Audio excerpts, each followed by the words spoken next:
This is FIBA Podcast. Thank you for joining us in our morning daily devotion. God never quits on you.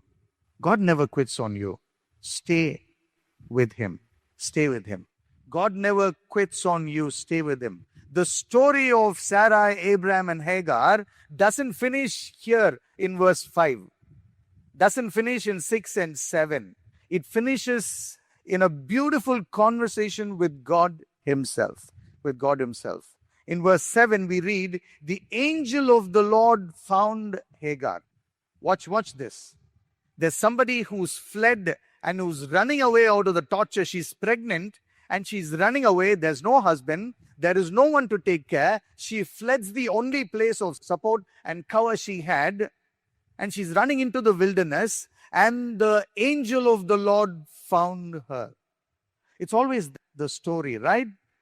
More than you and me holding on to God, it's He who's holding me.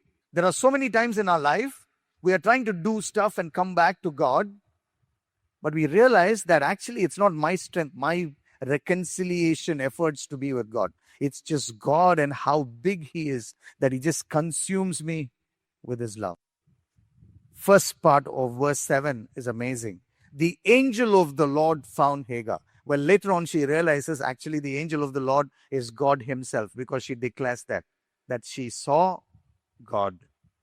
The angel of the Lord found Hagar and besides the spring of water along the road to Shur. It's always God who finds us, isn't it? And there's a beautiful conversation the Lord has with Hagar. The angel of the Lord said to her, Hagar, Sarai's servant.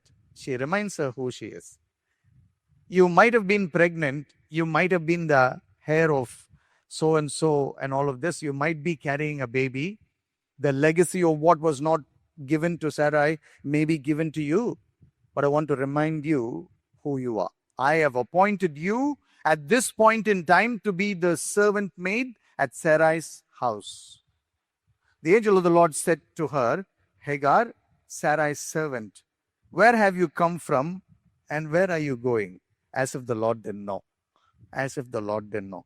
There are some places where we stand in life and wonder, Lord, what's happening to me? What have you brought me here for? What am I doing?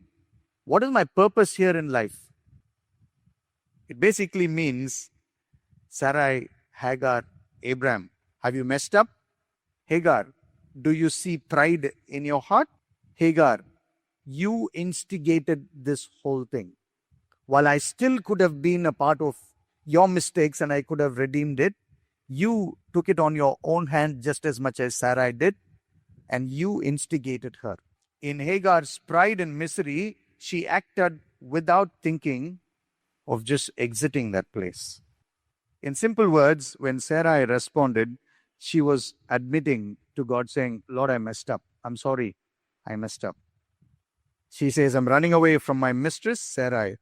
She replied. In that one sentence, she confessed her sins to God.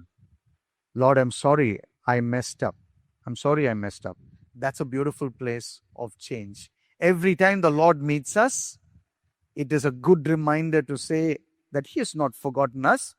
And every time we say, I'm sorry, Lord, show me, teach me, I'm willing to learn. Today, as I begin, I don't have anything on my control. I don't even have my breath on my control, neither my bank balance, neither anything that happens. Nothing of that can lead me to my tomorrow. You are. You woke me up this morning. Every day you are more than sufficient to lead me. Show me, Lord, not me, but you. I want to see your plans fulfilled this month. As Sarai said that, then the Lord said, go back, get up and go back. Return to your mistress. Simply, He said that. That's when the pain begins for all of us, no? When He says what we ought to do, which was the very thing we are running out from. I don't want to do that. I don't want to do that. But this is what God says. This is the transaction that had happened there. If I can find you in the midst of you running out in a desert place when no one else can take care of you, I can be God in that situation too. I can be God when you are going back to Sarai's house. I can set that right. I am God, your Savior. I am God who created you. I am God who can speak a word and change your life situation. I have not forgotten you. I have not forgotten you. God is interested in just one thing in our lives. It's about character change. It's not about the blessings we carry in our bags or in our bellies, or all of that is just immaterial to him. He can give it, he can take it, he can do anything possible. He's interested in one thing, character, that you and I become more like him. For some of us, he might say, go back. I want to set that right. And I will be, Lord, your Redeemer, even in that situation. God says something very beautiful for her to understand. In verse 11, the angel also said, you are pregnant and you will give birth to a son, and God names her son. God himself names her son. What a beautiful privilege for Hagar, a woman who was kicked out, who was a servant maid, but finds God's favor. You are to name him Ishmael, which means God hears. For the Lord has heard your cry. What a promise as we begin. For the Lord has heard my cry. The one that I haven't said out, the one that I haven't even voiced out to anybody near me, but that is in my heart and my mind. The Lord has heard your cry. The Lord has heard my cry. Stay with God who can redeem you from your mistakes. Dear listener, we are here to stand with you in your time of need. We want to pray with you and for your prayer request. Do you need someone to talk to? We are here for you.